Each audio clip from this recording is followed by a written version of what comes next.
안녕하세요. 세상에서 가장 복받은 여자인 30대 후반 회사원입니다.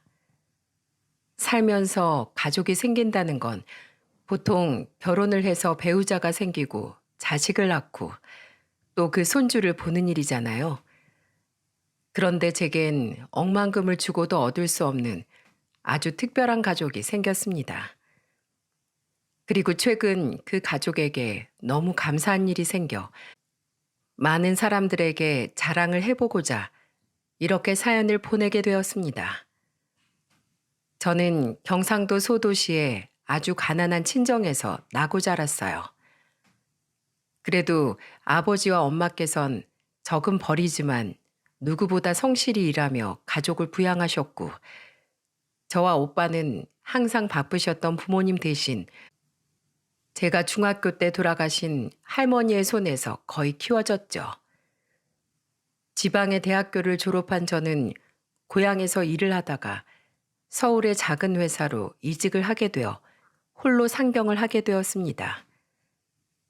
그리고 그곳에서 지금의 남편을 만나게 되었어요. 우린 약 3년여의 연애 후 제 나이 34, 남편의 나이 35에 결혼을 하게 되었습니다. 당시 저와 남편 모두 집안이 어렵고 모은 돈도 얼마 없었지만 차라리 저는 그 편이 더 좋았어요. 저와 너무 집안 차이가 났다면 오히려 부담이 되어 결혼 생각을 못했을 것 같았거든요. 전라도에 거주하고 계셨던 저희 시댁은 제 친정과 마찬가지로 무척이나 가난했지만 시모께선 굉장히 좋은 분이셨어요. 남편이 24살이었을 때 시부를 병환으로 떠나보내시고 둘이서 해오던 작은 구멍가게를 하루도 쉬지 않고 운영해 왔다던 시모께선 저를 처음 본 날 제 손을 잡고 눈물을 글썽이셨습니다. 미안하다 아가. 남의 집 귀한 딸을 데려오는데 내가 너무 해줄 것이 없구나. 아니에요 어머님. 저희 집도 사정이 어려운 건 마찬가지인걸요. 그리고 없이 시작해서 하나하나 살림을 늘려가는 것도 인생의 행복 중 하나라고 하잖아요. 시모는 고맙다며 제 손을 연신 어루만져 주셨습니다. 그러더니 화장대 서랍장에서 무언가를 주섬주섬 꺼내시더군요. 시모가 제게 건네준 건 바로 금으로 된 커플링이었어요. 내가 가진 돈 전부 털어서 산 게 고작 이거구나. 자, 내가 끼워주마. 아이고, 손이 곱기도 하지. 이것밖에 못해줘서 정말 미안하다. 미안해. 그래도 내가 너희에게 보탬을 주지 못해도 짐은 되지 않도록 노력하마. 그러니 네 말대로 너희끼리 차곡차곡 모아서 잘 살렴. 시모가 계속 눈물을 지으시자 저는 분위기를 바꿔보려 시모에게 이렇게 말했습니다. 어머님, 옛날엔 며느리들이 시집 오면 시어머니가 가락지 같은 걸 물려줬다고 그러더라고요. 그러니까 이 반지는 제가 나중에 며느리 얻으면 대대손손 물려줄게요. 정말 감사해요, 어머님. 아주 소중하게 여길게요. 음에 착한 거 고맙다. 고마워. 참 좋은 분이시죠? 시모와 함께 살며 회사를 다니던 시누이 또한 저를 깍듯하게 윗사람으로 대해주었고 저는 그렇게 아주 선한 새 가족들을 얻게 되었습니다. 이후 남편과 저는 서울 변두리에 신혼집을 구하기 시작했어요. 결혼 전 저희는 원래 각각 반지하 원룸과 고시원에 살고 있었는데 막상 제대로 된 집을 구하려니 서울 집값이 정말 만만치 않더군요. 아파트는 고사하고 빌라 월세조차 저희가 들어가 살기엔 가격이 빠듯했어요. 결국 서울의 집을 샅샅이 뒤지다 겨우 찾아낸 곳이 방 2개짜리의 낡은 주택 월세집이었습니다. 2층짜리 건물의 2층에 위치한 보증금 500에 월세 70만 원에 아주 저렴한 곳이었죠. 신혼부부요? 잘 왔어. 내가 이 집 주인이야. 1층에 사시던 집주인 할머니께선 동네에서 떡집을 하시던 분이었는데 뭐랄까 굉장히 터프한 분이셨어요. 목소리도 크시고 말씀에 욕설이 붙는 일도 잦았죠. 저희 양가 모친들은 모두 조용조용하고 나긋나긋한 성격이었던지라 처음엔 그런 할머니가 조금 부담스러워 피했었어요. 그렇게 살던 와중 할머니에 대한 인식이 바뀌었던 일화가 하나 있었습니다. 때는 마스크 시국이 터진 지 1년이 채 되지 않았던 때였어요. 당시 세금을 제하면 180만 원 남짓밖에 되지 않았던 월급 탓에 남편은 회사를 그만두고 택배 기사 일을 하고 있었습니다. 저는 여전히 회사를 다니고 있었고요. 문제는 그 회사였습니다. 워낙에 작은 회사였던지라 시국이 몰고 온 경제난을 정통으로 맞게 된 거죠.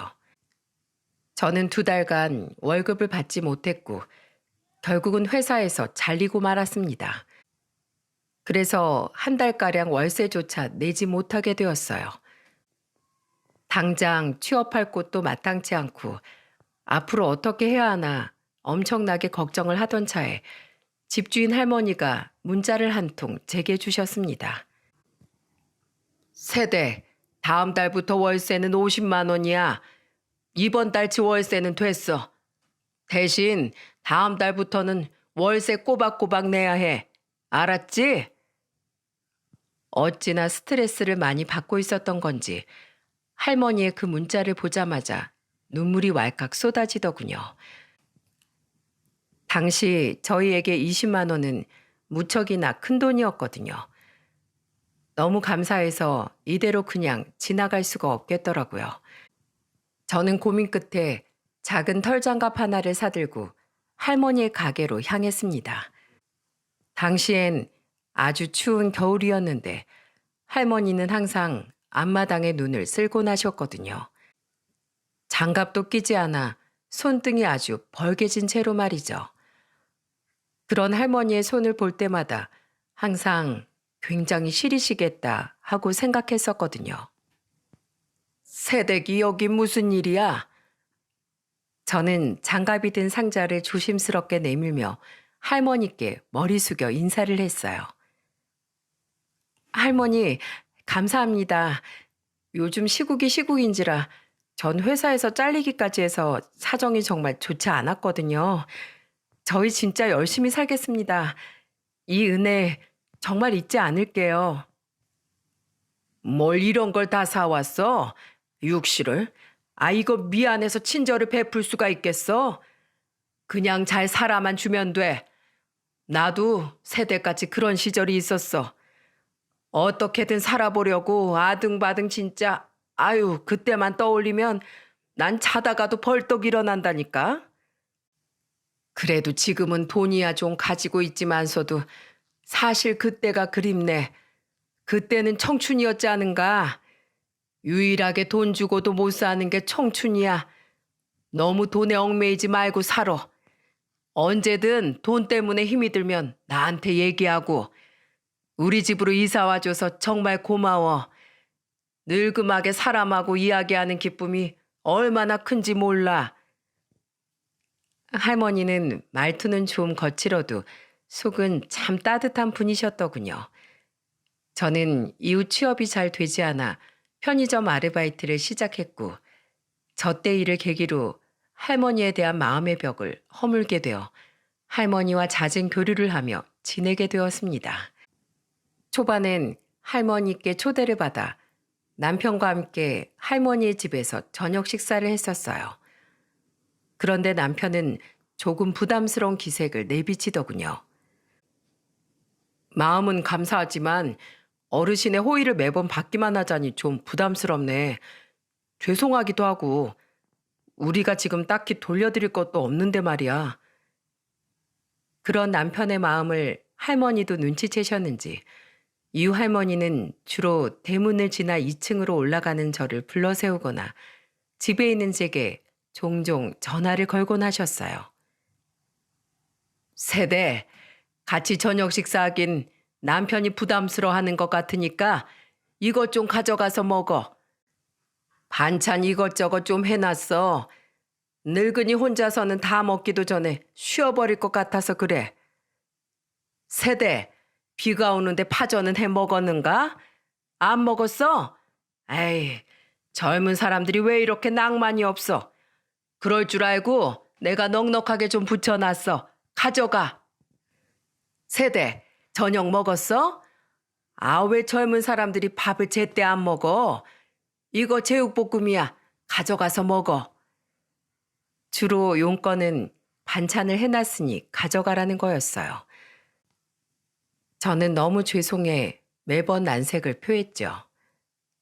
저는 돈이 없어서 뭔가 드릴 것이 없는데 자꾸 주기만 하시니까 말이에요. 할머니, 왜 자꾸 이런 걸 싸주세요? 힘드시게. 제가 해다 드려도 모자랄 마당해요. 허이구, 그런 소리 말어.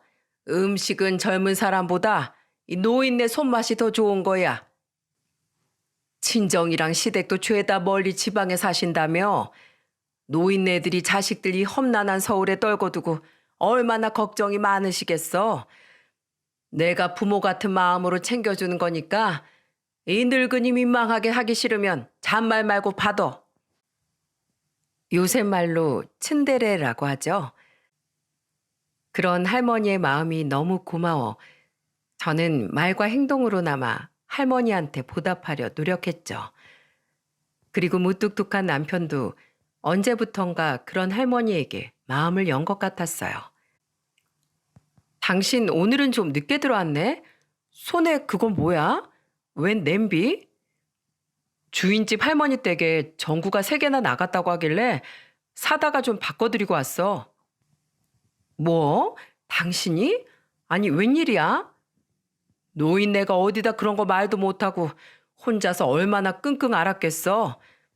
혼자서 할 수 있다고 하시는데 같은 집에 젊은 남자가 사는데 뭐하러 할머니한테 그런 일을 시켜?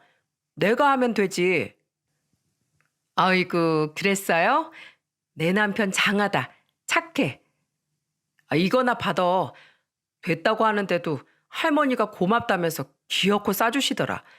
잡채랑 미역국이래. 어? 누구 생일이었나? 남편이 가져온 냄비엔 김이 모락모락 나는 미역국이 한가득 담겨 있었어요. 함께 가져온 반찬통에 담긴 잡채도 만든 지 얼마 되지 않아 보였고요. 남편과 저녁을 다 먹은 뒤 저는 냄비와 반찬통을 씻어 집에 있는 귤 한 봉지를 가지고 할머니 집으로 내려갔습니다. 할머니, 저예요. 응? 아니, 이 시간에 웬일이야? 아까 남편 통해서 주신 미역국이랑 잡채 잘 먹었어요. 이거 귤 좀 드세요. 아이고, 고마워라. 잠깐 들어와. 할머니께선 그런 저를 집 안으로 부르시더군요. 저는 별 생각 없이 들어가 빈통을 주방에 내려놓으며 물었죠. 근데 할머니, 오늘 누구 생일이었어요? 음식이 딱 생일상 음식이길래요. 자제분 생일이셨나? 그러고 보니 할머니 자제분이 방문하는 걸 한 번도 제가 본 적이 없네요. 아, 자식놈 생일은 무슨 내 생일이야. 늙은이가 생일에 혼자 궁상 떨고 있으면 더 불쌍해.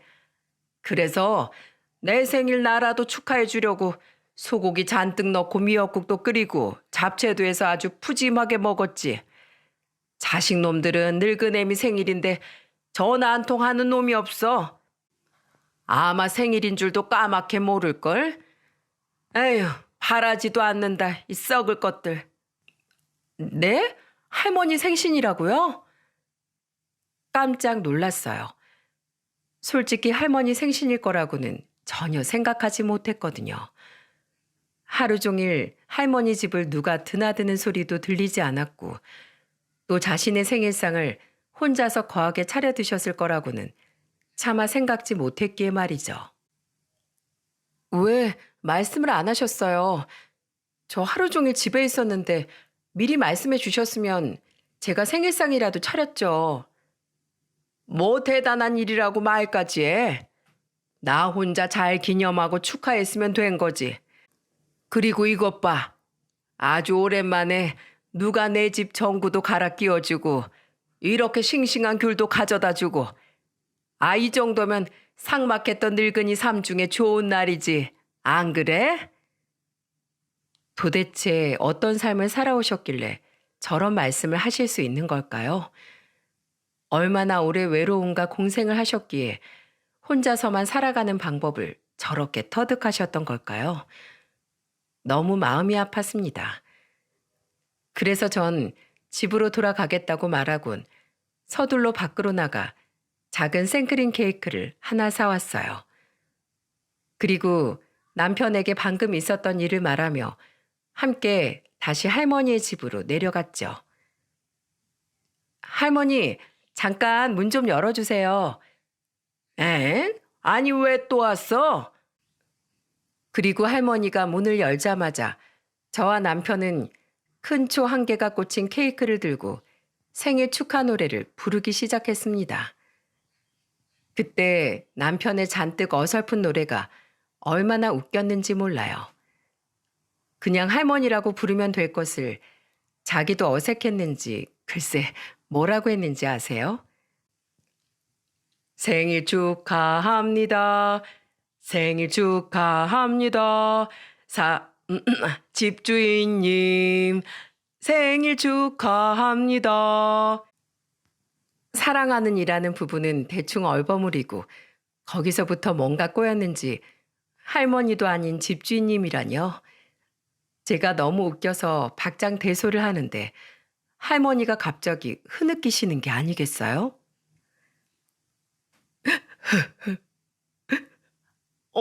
할머니, 왜 우세요?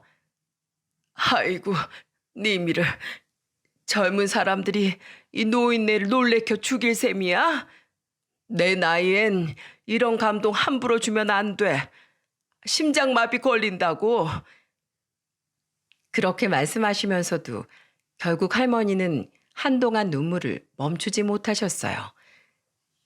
저는 괜히 저까지 울컥해져 할머니를 꼭 안아드렸고 곰 같은 남편은 옆에서 거리다가 로봇처럼 삐걱대며 할머니의 어깨를 톡톡 두드리더라고요.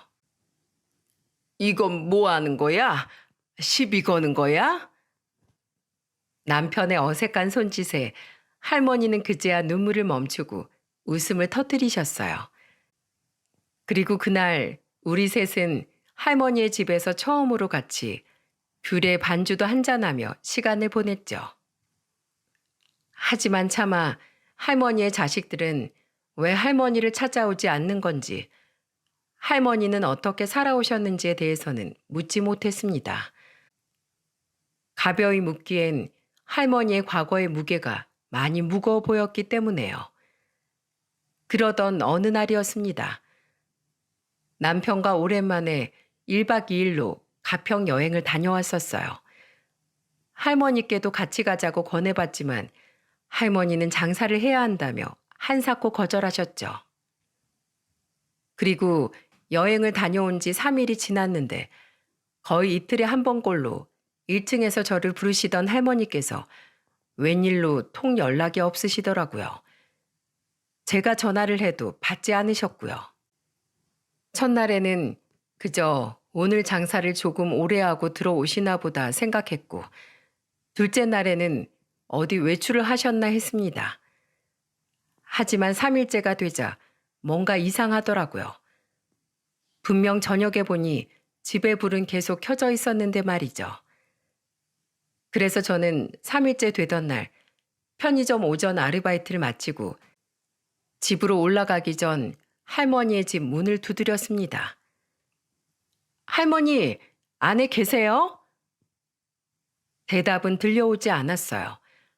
하지만 문에 귀를 잘 기울여 보니 TV 소리가 들리더군요. 낮이었는데도 여전히 불은 환하게 켜져 있었고요. 뭔가 이상했던 저는 할머니께 다시 전화를 걸어보았습니다. 그리고 문의 귀를 더 가까이 대보았어요. 집안에서 역시나 할머니의 휴대전화 벨소리가 울리더군요. 하지만 끝까지 할머니는 전화를 받지 않으셨죠. 불안함이 몰려왔습니다. 할머니께서 저를 이렇게까지 피하실 이유가 없었거든요. 안에서 무슨 일이 나도 난 것 같았죠. 저는 서둘러 119에 전화를 걸었습니다. 여보세요? 거기 119죠? 저희 주인집 할머니 집에 무슨 일이 생긴 것 같아요. 네, 할머니께서 연세가 좀 있어서 혹시 모르니까 빨리 좀 부탁드릴게요. 소방대원 분들은 시간이 얼마 지나지 않아 도착을 했고 곧바로 할머니 집의 문을 강제로 열고 집 안으로 들어갔어요. 저 또한 조마조마한 마음으로 소방대원들의 뒤를 따라 들어갔고요. 그리고 안방에서 발견된 할머니의 모습은 제게 엄청난 충격을 안겨주었습니다. 저는 너무 놀라 입을 틀어막고 말았죠. 아, 할머니! 할머니는 얼굴과 온몸에 멍이 가득한 채로 방 안에 쓰러져 계셨어요. 할머니는 곧장 응급실로 옮겨졌습니다. 병원에서는 함께 온 제게 보호자냐고 묻더라고요. 보호자요? 아, 자식은 아닌데, 네네. 같은 집 사는 세입자예요. 저희 주인집 할머니세요. 이럴 줄 알았으면 진즉에 할머니 자제분들의 연락처라도 알아놓을 걸 그랬다 싶어 후회가 되더군요. 다행히 할머니는 몇 시간 후 정신을 되찾으셨습니다. 할머니, 이게 대체 어떻게 된 거예요? 얼굴은 왜 이러시고 이 많은 멍은 다 뭐고요? 대체 무슨 일이 있으셨던 거예요? 네? 하지만 저의 최근에도 할머니는 깨어난 이후로 계속 아무 말씀도 없이 서럽게 울기만 하시더라고요. 할머니, 울지만 마시고 말씀을 좀 해보세요. 집에 도둑이라도 들었던 거예요? 네? 아니다. 아니야. 아니, 그럼 대체 무슨 일인데요? 제가 계속해서 묻자 할머니는 그제야 입을 여시더군요. 그런데 드디어 열린 할머니의 입에서는 왜인지 저에 대한 원망이 흘러나왔습니다. 날 그냥 죽게 내버려 두지. 왜 날 구했어? 이 쓸모없는 늙기만 한 목숨 그냥 이대로 끊어지게 두지. 뭐하러 날 구했냐고. 어? 살고 싶지 않았는데 도대체 왜? 그리고 할머니에게 처음으로 듣게 된 할머니의 사연은 정말로 충격적이었어요. 저는 듣는 내내 경악을 감추지 못했어요. 내 슬아의 아들놈이 둘이야. 둘째 놈은 그나마 멀쩡했는데 첫째 그놈이 누굴 닮았는지 나이를 먹을수록 개차반이 되었지. 맨날 술에 도박에 유치장 신세도 몇 번이나 졌어. 그래도 내 자식이니 열심히 그놈 뒷공무니를 쫓아다니며 말리기도 하고 화를 내보기도 하고 나중엔 제발 정신 차리라며 애원까지 해봤지. 그래도 오히려 심해지면 심해졌지 나아지는 건 없더라고. 할머니는 눈물을 뚝뚝 흘리며 자식들의 이야기를 시작하셨어요. 얘기하는 중간중간 목이 많이 메셨는지 몇 번이나 침을 삼키시며 말을 잠시 멈추셨죠. 그러다 10년 전 우리 영감이 나만 놔두고 세상을 떠나버렸어. 제 아빠가 죽자마자 작은 아들놈은 미국으로 이민을 가버렸네. 실컷 힘들여서 공부시켜 놨더니 지 마누라를 따라서 날 놔두고 가버린 거야. 그리고선 10년 동안 딱 2번 한국에 왔어. 제 아빠 길조차 챙기지 않고 말이야. 결국 이곳엔 나랑 망나니 같은 큰아들놈만 남고 만 거지. 그리고 할머니를 이렇게 만든 건 바로 도박에 빠져 살던 큰아들이라고 했습니다. 하필 저와 남편이 여행을 가느라 집을 비웠던 그날 술에 취한 할머니의 큰아들이 집으로 찾아와 돈을 내놓으라며 행패를 부렸던 거였어요. 그럼 그동안 계속 큰아드님이 할머니한테 찾아와 돈을 가져가셨던 거예요? 그런데 왜 저는 한 번도 그런 소란을 못 들었죠? 아들은 주로 내 가게로 찾아왔어. 이 집에 오면 그날은 쪽박을 찬다나 뭐라나. 남편이 이 집에서 죽었거든. 사람 죽은 집에 오면 올 재수도 도망간다고 말이야. 그런데 이제 옆에 남은 가족이 그놈밖에 없다 보니 나는 돈이라도 달라고 찾아오는 그 썩을 놈이 좋았다. 남편이 나한테 남긴 재산이 꽤 있는 걸 그놈도 알고 있었거든. 누군가 내게 찾아오면 아직 내가 산송장이 아니고 살아있구나 싶었지. 그래서 내가 그놈한테 갖은 욕을 퍼부으면서도 줬어. 돈 말이야. 그런데 얼마 전엔 그놈이 글쎄 사람을 때렸더라고. 돈을 잃고 제 분을 못 이겨서 그랬다는데 그제야 내가 얼마나 어리석었는지 깨달았지. 내가 내 외로움 때문에 아들놈을 더 망치고 있었던 거야. 내가 계속 줬던 돈이 아들의 인생을 좀먹고 있던 것도 모자라서 이젠 다른 사람 인생까지 망치게 생겼다는 걸 알아버린 거지. 그래서 그 뒤론 아무리 찾아와서 지랄 법석을 떨어도 돈을 안 줬어. 그러니까 세댁하고 세댁 남편이 가평에 간다고 이야기했던 날 그놈이 그렇게 오기 싫어하던 이 집에 술까지 먹고 쳐들어와서 돈 달라고 나한테 아주 발광을 했던 거야. 내가 절대로 못 준다니까 술 취한 그 망할 놈이 결국 나한테 이런 짓까지 저지른 거지. 들을수록 기가 차더군요. 어떻게 자식이 부모한테 그런 짓을 저지를 수 있단 말입니까?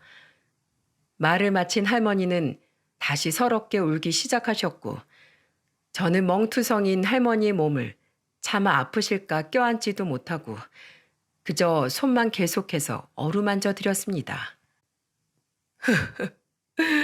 내가 인생을 잘못 살았어. 자식 농사도 망치고 영감마저 일찍 보낸 마당에 더 이상 살 의미가 뭐가 있냔 말이야. 지겹다 지겨워.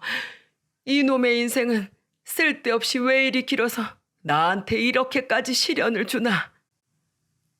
항상 강한 척 하시던 할머니의 약한 모습에 가슴이 미어졌습니다. 저는 우선 할머니를 병원에 입원시켰어요.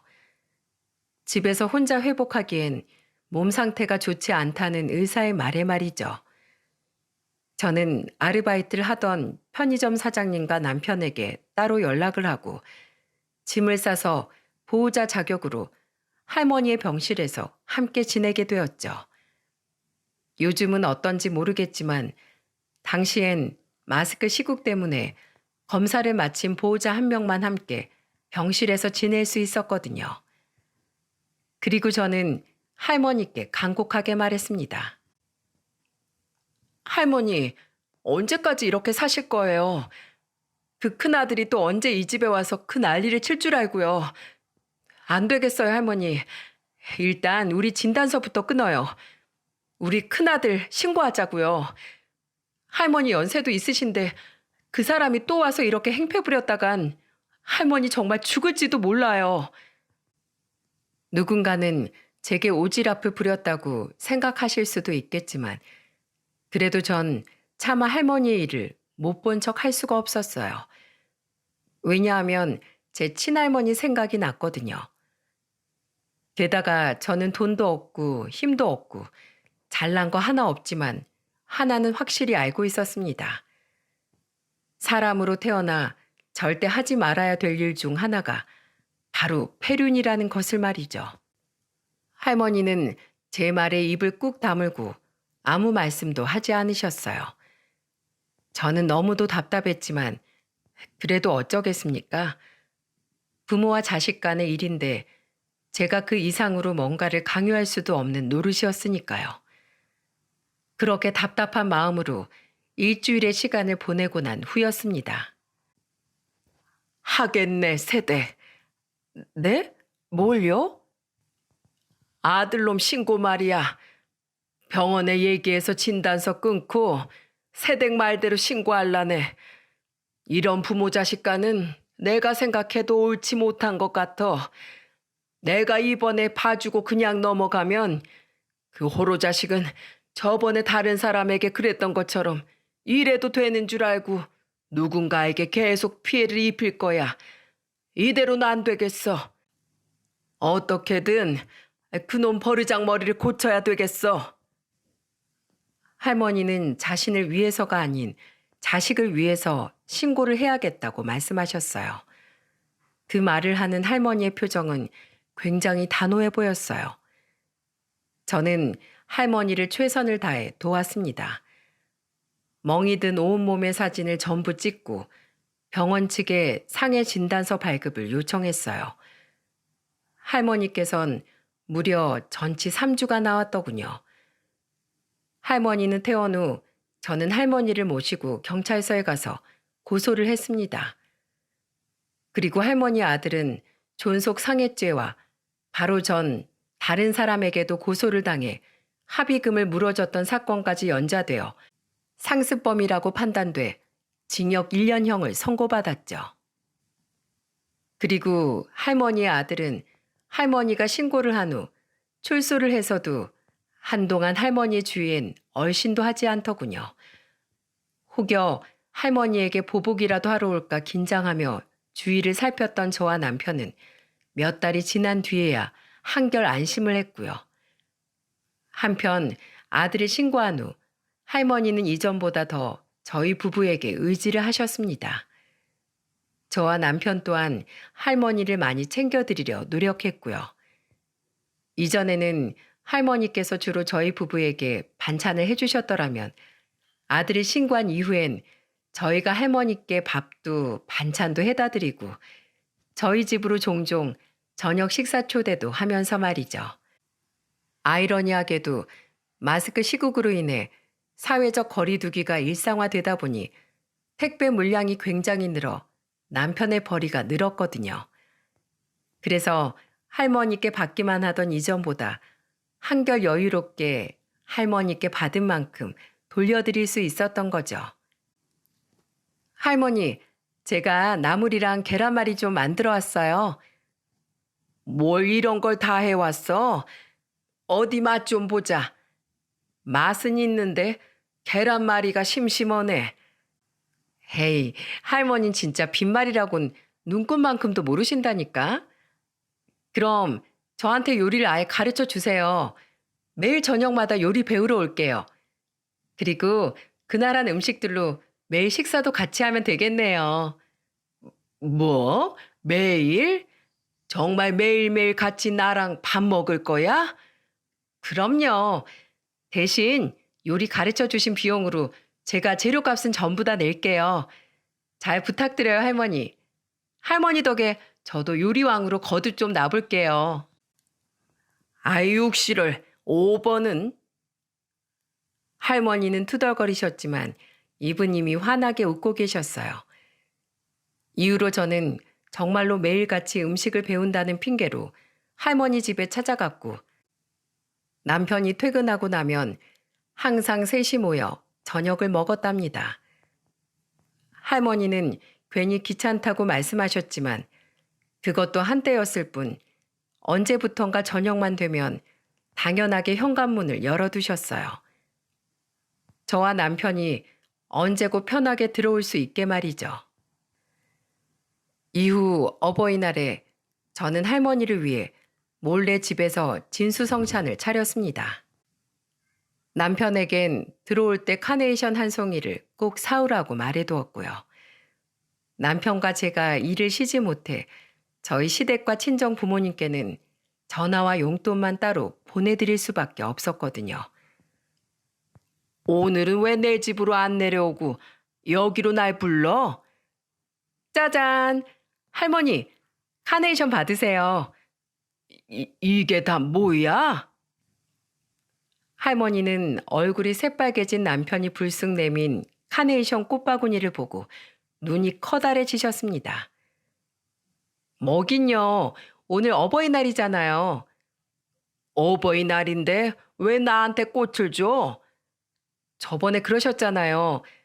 자식들한테 카네이션 받은 게 아들 초등학교 때 종이로 오려서 만든 꽃이 마지막이었다고요. 그리고 또 저희한테 말씀하셨죠? 부모 같은 마음으로 매번 저희 부부한테 베풀어 주시는 거라고요. 그래서 저희도 자식 같은 마음으로 준비했어요. 할머니가 좋아하신다는 굴비도 큰맘 먹고 사서 구워놨어요. 할머니는 카네이션을 받아드시고는 한참 동안 물끄러미 바라보시다가 이내 눈물을 펑펑 쏟기 시작하셨습니다. 어쩜 이렇게 날 계속 울려? 내가 태어나서 처음 받아본 진짜 카네이션이야. 항상 남이 받은 걸 부럽게 바라보기만 했었는데 말이야. 이 꽃이 이렇게 향이 좋은 꽃이었네 그려. 고마워. 참으로 고마워. 이제 어느 정도 할머니의 눈물에 익숙해진 저는 그저 웃으며 할머니를 달래드렸습니다. 남편 또한 조금 뚝딱이긴 했지만 이번엔 제대로 할머니를 안아드리더군요. 처음 안겨본 남편의 품에 할머니는 조금 놀라시는 것 같더니 이내 아예 엉엉하고 목을 놓아 우시더라고요. 덕분에 저와 남편의 눈가까지 찡해져 결국 우리 셋은 그날 눈물과 콧물 맛이 섞인 진수성찬을 먹어야 했습니다. 그리고 그날 이후 할머니는 더 이상 제게 새댁 남편이라고 부르지 않고 이름을 부르기 시작하셨어요. 덕분에 우리 셋은 한결 더 가까워질 수 있었죠. 이후 시간이 흘러 남편과 제가 할머니의 집에 새들어 산 지 3년이라는 시간이 흘렀습니다. 그새 저희 부부에겐 아주 기쁜 소식이 있었어요. 바로 제가 이란성 딸 쌍둥이를 출산한 거죠. 아이고 예쁜 것들 어쩜 이리 작을꼬. 한 명은 영의 널 닮고 한 명은 도철이를 쏙 빼닮았다. 너희 양가 부모님께서도 무지하게 좋아하시지? 좋아하시다 뿐이에요. 양가 부모님 다 애들한테서 눈을 한시도 못 떼시던걸요? 부모 마음이라는 게 다 그런 거야. 오구. 이것 봐라. 하도 봐서 그런지 얘네도 날 알아본다. 아이고, 저 웃는 것 봐라. 너희 자식들 아니랄까봐 아주 천사 같아. 할머니는 마치 친손주를 보듯 저희 딸들을 예뻐하셨어요. 심지어 입에 거의 달고 사시던 욕설마저 뚝 끊어버리셨죠. 애들 귀에 상스러운 말이 들어가게 하면 안 된다면서요. 저는 그런 할머니에게 차마 입이 떨어지지 않아 미뤄왔던 말을 어렵게 꺼냈습니다. 저 할머니, 그래서 말인데요. 저희 애들도 이제 금방 클 거고 지금 집에서는 좁아서 더 이상 살기가 힘들 것 같아요. 애들 짐도 벌써 점점 늘고 있고요. 그런데 혼자 남으실 할머니를 생각하면 차마 발길이 쉽게 떨어지질 않네요. 저는 할머니가 내심 서운해 하실 줄 알았어요. 근데 웬걸 할머니는 오히려 펄쩍 뛰며 이렇게 말씀하시는 게 아니겠어요? 넌 뭔 그런 소리를 하냐? 당연히 이사 가야지. 애가 둘이나 되는데 이 좁은 집에서 어떻게 키워? 나도 다 생각하고 있었다. 우리 손녀들 이런 집에서 계속 키우게 할 수는 없지. 그러더니 할머니께선 우리 딸들을 손녀라고 말씀하시더군요. 저는 어리둥절해서 물었습니다. 손녀요? 생각을 하고 계셨다고요? 그럼 얘들이 나한테 손녀지 남이겠냐? 그런 소리 하려거든 예전에 나한테 준 카네이션부터 도로 물러라. 그리고 잘 됐다. 말 나온 김에 내일 나랑 어디 좀 가자꾸나. 어딜요? 글쎄 가보면 알아. 내일 도철이 집에서 쉰다고 했지? 도철이한테 애들 잠깐 맡기고. 알았지? 다음날 저는 영문도 모른 채 할머니를 따라 나서게 되었어요. 할머니께서 도착하신 곳은 다름 아닌 집에서 도보로 약 10분 정도 떨어진 곳에 위치한 아파트 단지였어요. 약 20년 정도 된 연식 있는 아파트였지만 외관은 깨끗하게 관리되어 있었죠. 여긴 왜요? 아, 도착도 안 했는데 왜 이렇게 말이 많아? 잠자코 따라오라니까. 할머니는 제 물음에 대답은 안 해주시고 한 아파트에 들어가 엘리베이터 11층을 누르시더군요. 그렇게 할머니를 따라가 도착한 곳은 11층에 위치한 아파트 두 채 중 한 곳이었습니다. 할머니는 익숙하게 비밀번호를 치고는 그 집으로 들어가시더라고요. 할머니, 여긴 누구 집이에요?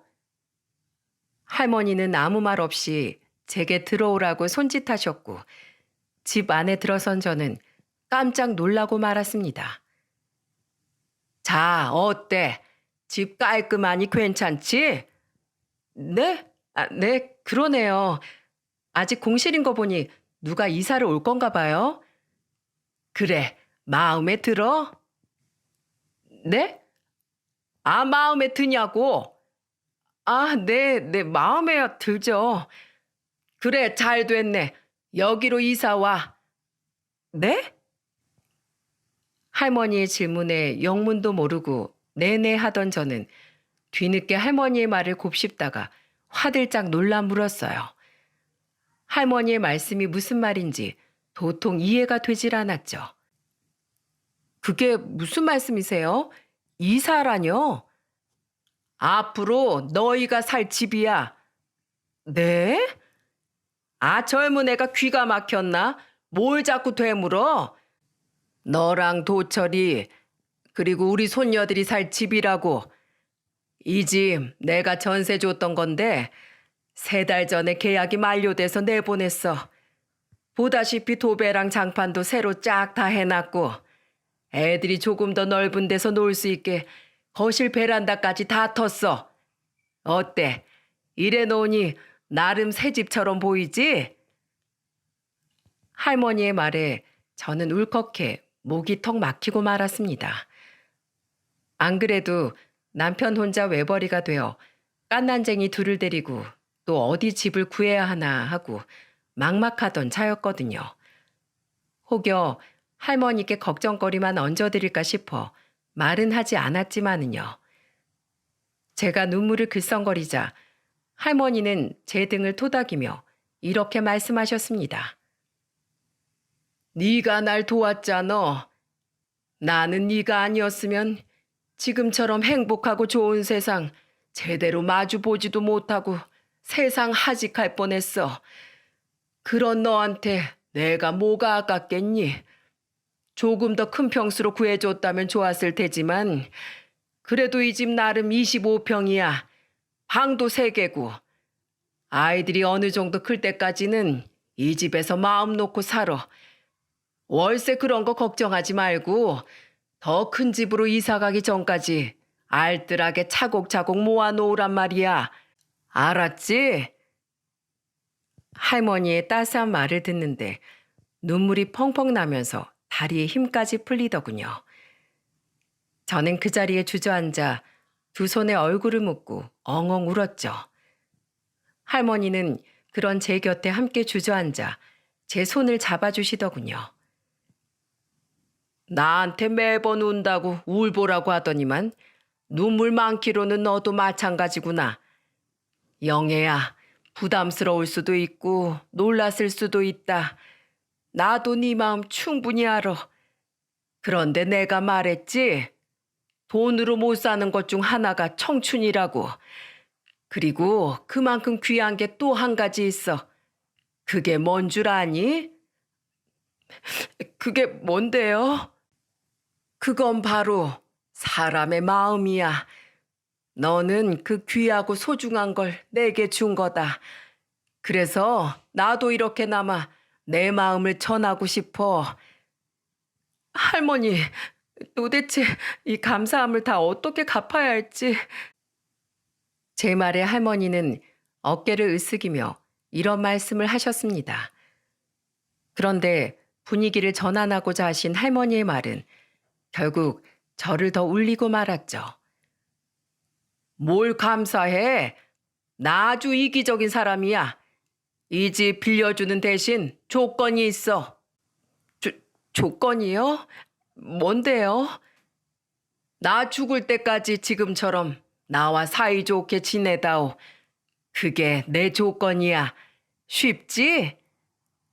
대체 얼마나 자식과 사람에 대한 사랑이 고프셨으면 조건이라는 말까지 내걸며 저런 부탁을 하실 수 있단 말입니까?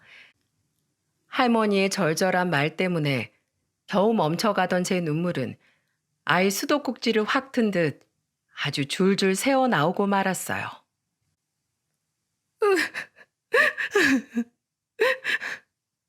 아이구야, 그만 울어.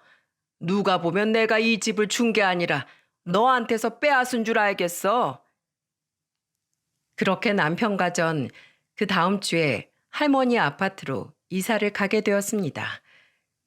감사하게도 이삿날 딸들은 할머니께서 보살펴 주셨죠. 이사를 마치고 집을 둘러보는데 웬걸 이번엔 남편의 눈에 눈물이 고여 있지 뭡니까?